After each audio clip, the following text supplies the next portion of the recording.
आठवां अध्याय रक्तबीज वध।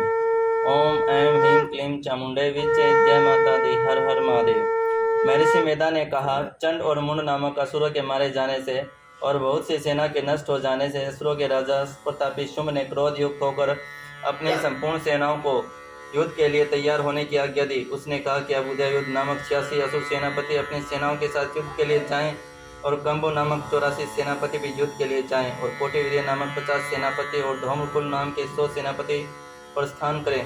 कालक, दोहार, मौर्य और कालके, ये देवता भी मेरी आज्ञा से सच कर युद्ध के लिए कूच करें। भयानक शासन करने वाला असुरों का स्वामी शुंभ इस प्रकार आज्ञा देकर बहुत बड़ी सेना के साथ युद्ध के लिए चला। उसकी सेना को अपने ओर आते हुए देखकर चंडिका ने अपने धनुष की टंकार से पृथ्वी और आकाश के बीच का भाग बुझा दिया।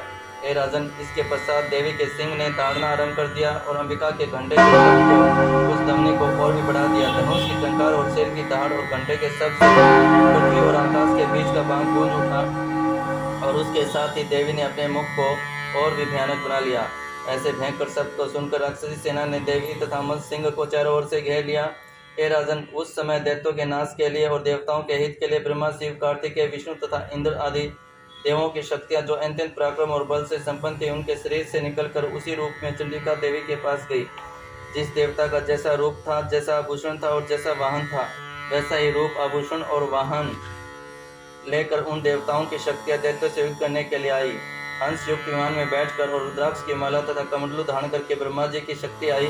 वृषभ पर सवार होकर हाथ में त्रिशूल लेकर, महानाग का कंकण पहनकर और चंद्ररेखा से भूषित होकर भगवान शंकर की शक्ति माहेश्वरी आई और मोर पर आरूढ़ होकर हाथ में शक्ति लिए वह दैत्यों से युद्ध करने के लिए कार्तिकेय की शक्ति उन्हीं का रूप धारण करके आई।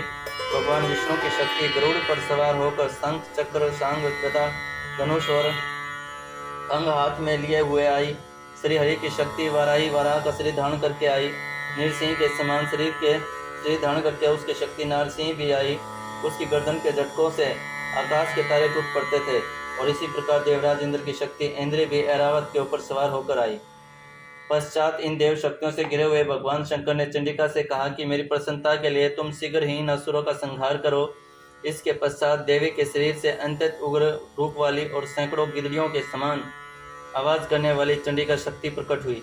उस अपराजिता देवी ने धूमिल जटा वाले भगवान शंकर जी से कहा कि हे प्रभु, आप मेरी ओर से दूत बनकर शुंभ और निशुंभ के पास जाइए और उन अत्यंत गर्विले दैत्यों से कहिए तथा उनके अतिरिक्त जो भी दैत्य वहाँ युद्ध के लिए उपस्थित हो उनसे भी कहिए, जो तुम्हें अपने जीवित रहने की इच्छा हो तो त्रिलोकी का राजा इंद्र को दे दो। देवताओं को उनका यज्ञ भाग मिलना आरंभ हो जाए, तुम पाताल को लौट जाओ।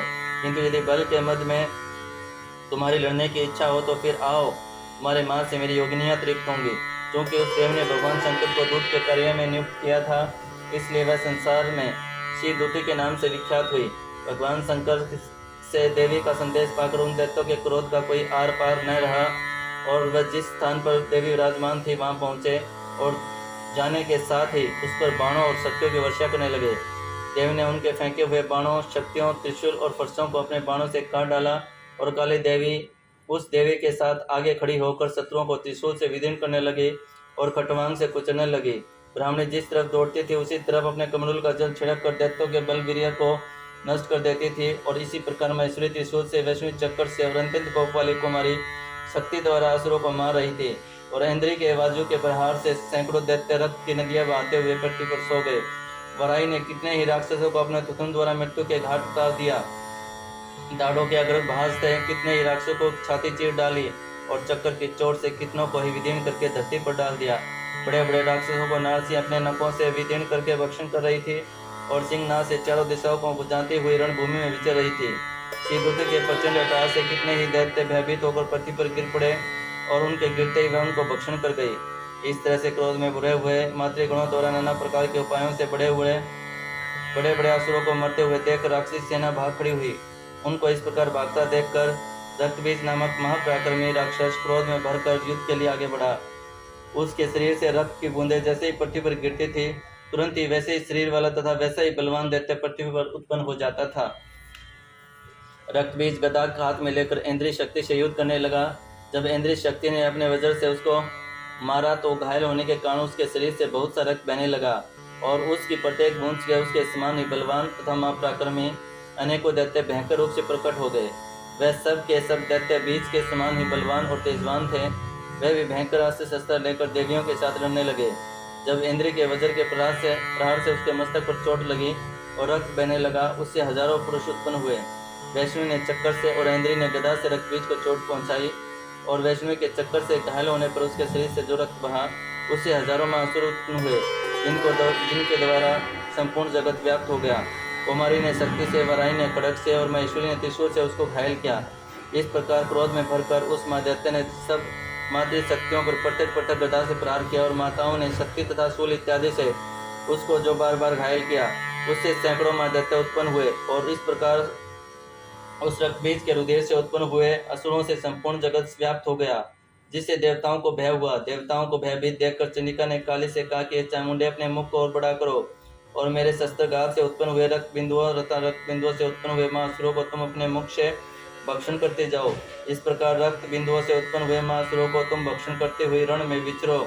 इस प्रकार रक्त क्षीण हो जाने पर दैत्य स्वयं नष्ट हो जाएगा। तुम्हारे भक्षण करने के कारण अन्य दैत्य उत्पन्न नहीं होंगे। काली के इस प्रकार कहकर चंडिका देवी ने रक्त बीज पर अपने त्रिशूल से प्रहार किया, और काली देवी ने अपने मुख में उसका रक्त ले लिया तथा उसके गदा से चंडिका पर प्रहार किया। प्रहार से चंडिका को तनिक भी कष्ट न हुआ, किंतु रक्तबीज के शरीर से बहुत सारा रक्त बहने लगा।